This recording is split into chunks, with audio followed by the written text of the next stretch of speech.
திமுகவை வீழ்த்தும் சக்தி உள்ள ஒரே கட்சி அதிமுக மட்டும்தான் என்று நடிகர் விஜய்க்கு எடப்பாடி பழனிசாமி பதிலடி கொடுத்துள்ளார்.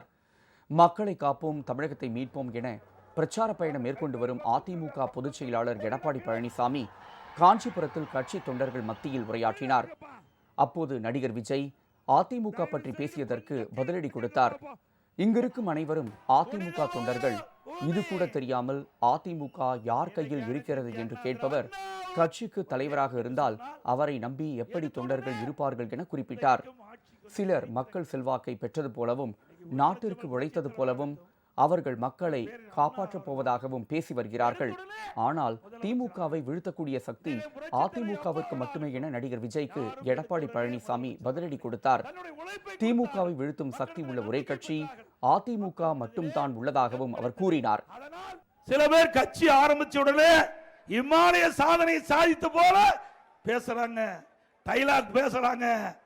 ஏதோ மக்கள் மிகப்பெரிய செல்வாக்கதை பெற்றை போலவும் இந்த நாட்டிற்கு உழைத்ததை போலவும் இனி அவர்கள் வந்துதான் இந்த நாட்டை காப்பாற்றுவதை போலவும் இன்றைக்கு சில அடுக்கு மொழியால் பேசி வருகிறார். இது உழைப்பால் நான் உங்கள் முன் நிற்கின்றேன். சில பேர் உழைப்பையே கொடுக்காம பலனை எதிர்பார்க்கிறாங்க. திராவிட முன்னேற்ற கழகத்தை வீழ்த்துகின்ற சக்தி உள்ள ஒரே கட்சி அனைத்து இந்திய அண்ணா திராவிட முன்னேற்ற கழகம்.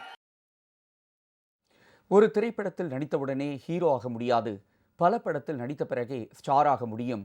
சினிமாவிலே அப்படி என்றால் அரசியலில் எப்படி இருக்கும் என்பதை சிந்திக்க வேண்டும் என எடப்பாடி பழனிசாமி குறிப்பிட்டார்.